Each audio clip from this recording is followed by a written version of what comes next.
আসসালামু আলাইকুম রহমতুল্লাহি ওয়া বারাকাতুহু। বিসমিল্লাহি ওয়া সালাতু ওয়াসসালামু আলা রাসূলিল্লাহ ওয়া বাদ। সম্মানিত দর্শক শ্রোতা বন্ধুরা, আজকে আপনাদের সামনে অত্যন্ত গুরুত্বপূর্ণ একটি বিষয় নিয়ে আলোচনা করতে চাই।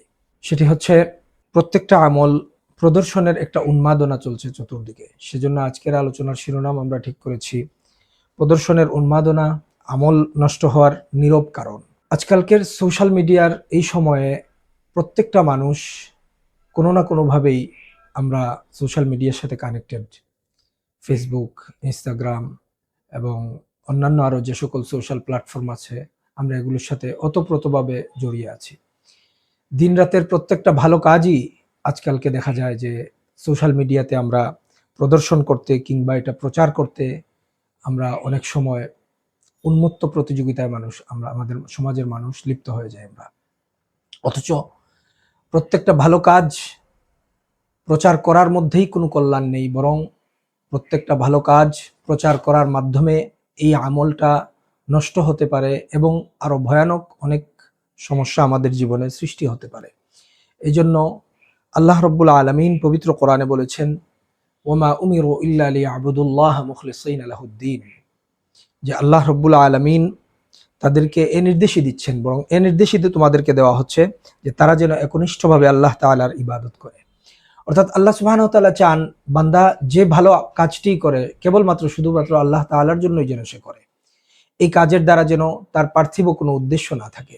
অথচ দুঃখের ব্যাপার হচ্ছে আজকালকে ব্যক্তিগত জীবনের খুশির মুহূর্ত থেকে শুরু করে নিয়ে ইবাদত বন্দেগী সবকিছুই যেন আমরা আজকে সোশ্যাল মিডিয়ায় প্রচার করতে, প্রকাশ করতে এক ধরনের উন্মত্ত প্রতিযোগিতা চতুর্দিকে আমরা শুরু করেছি, যেটার ভয়ানক প্রবণতা হলো একটা আমলের এখলাস নষ্ট হয়ে যায়। যদি আমলটা এখলাস না থাকে, একনিষ্ঠভাবে শুধুমাত্র আল্লাহ তাআলার জন্য করা না হয়, এ আমল আল্লাহ তাআলা কবুল করেন না।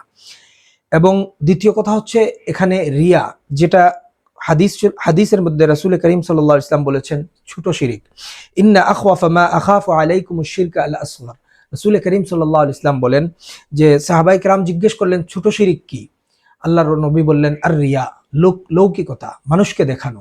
আজকে আমরা হজ বলেন, উমরা বলেন, যেখানেই যাই, এমনকি তাহাজ্জুদ, কোরআন তেলাওয়াত থেকে শুরু করে সবকিছুই মানুষকে দেখাই। তো এর ভয়ানক একটা প্রভাব আমাদের আমলের উপরে পড়তেছে।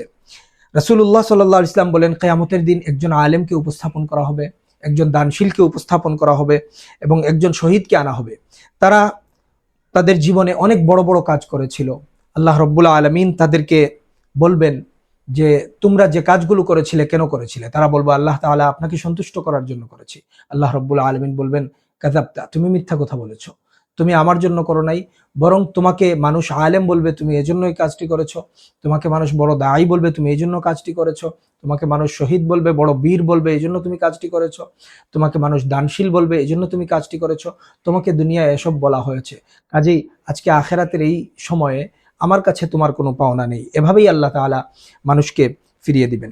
এজন্য ভালো যে কোনো কাজ যথাসম্ভব গোপন রাখাই উচিত। কোরআন সুন্নাতে আমরা এটাই পাই। আল্লাহ রাব্বুল আলামিন বলেন ইন তুবদুস সাদাকাতি ফানি'ম্মা হিয়া ওয়া ইন তুখফুহা ওয়া তু'তুহাল ফুকারা ফাহুয়া খায়রুল লাকুম। আল্লাহ রাব্বুল আলামিন বলেন তোমরা যদি প্রকাশ্যে দান করো সেটা ভালো, কিন্তু সেটা যদি গোপনে দান করো তবে সেটা আরো ভালো। অর্থাৎ যদি জাতীয় কোনো প্রয়োজন হয় এবং সমাজ এবং রাষ্ট্রের কোনো উপকারের ব্যাপার হয় প্রকাশ করার ভিতরে, তাহলে সেটা প্রকাশ করা যেতে পারে শর্ত সাপেক্ষে। নতুবা এমন কোনো আমল যেটা গোপন করার ভিতরেই কল্যাণ রয়েছে, সেটা আমি কেন গোপন করব না? আজকের এই সময়ে আরেকটি ভয়ঙ্কর ব্যাপার হলো একজন মানুষ, আমি সুখে আছি, আমি আমার জীবনে আল্লাহ তাআলা নিয়ামত দিয়েছেন, এটাও আমরা আজকে দেখাই মানুষকে। ভালো একটি পোশাক পরেছি, ফেসবুকে পোস্ট করতে হয়। ভালো কোথাও চা খেতে বসেছি, ফেসবুকে পোস্ট করতে হয়। ভালো কোথাও বেড়াতে গিয়েছি বা নিজের সন্তানাদির ছবি, নিজের পারিবারিক ছবিও আজকে আমরা সোশ্যাল মিডিয়াতে দেদারসে আমরা এটা প্রচার করে যাচ্ছি। অথচ এর কারণে আমাদের দৈনন্দিন জীবনে ভয়াবহ প্রভাব পড়তে পারে। বদনজর, যেটা হাদিস শরীফে রাসূল করিম সাল্লাল্লাহু আলাইহি ওয়াসাল্লাম বলেন আল আইনু হাক্কুন, অর্থাৎ বদনজর সত্য। দূরে কোথাও হয়তো কেউ আমাকে দেখে জেলাসি হচ্ছে, আমাকে দেখে হয়তো হিংসা করতেছে, আমার জীবনে এই হিংসার কুপ্রভাবটা পড়তেছে কিন্তু আমি হয়তো বুঝতেই পারছি না। দেখা যাচ্ছে যে স্বামী স্ত্রীর সুন্দর সম্পর্ক প্রচার করা হচ্ছে, এর কোনো উপকার নাই, বরং ক্ষতিকর প্রভাব হচ্ছে স্বামী স্ত্রীর পর্দার সামনে মানুষকে দেখানোর জন্য যতটা তারা ভালো হয়ে চলে, দেখা যায় যে পর্দার অন্তরালে দাম্পত্য জীবনটা অত্যন্ত অসহনীয় এবং অসুখকর, যেটা মোটেই কাম্য নয়। তো আমাদের জীবনের প্রাইভেসিটুকু নষ্ট হচ্ছে। এজন্য কোনো কাজই শুধু প্রচার করার মধ্যেই কল্যাণ নয়। রাসূলুল্লাহ সাল্লাল্লাহু আলাইহি ওয়াসাল্লাম বলেছেন, তোমাদের প্রয়োজন পূরণের ক্ষেত্রে তোমরা গোপনীয়তা অবলম্বন করো, কারণ প্রত্যেক নিয়ামত প্রাপ্ত ব্যক্তি হিংসার শিকার হয়।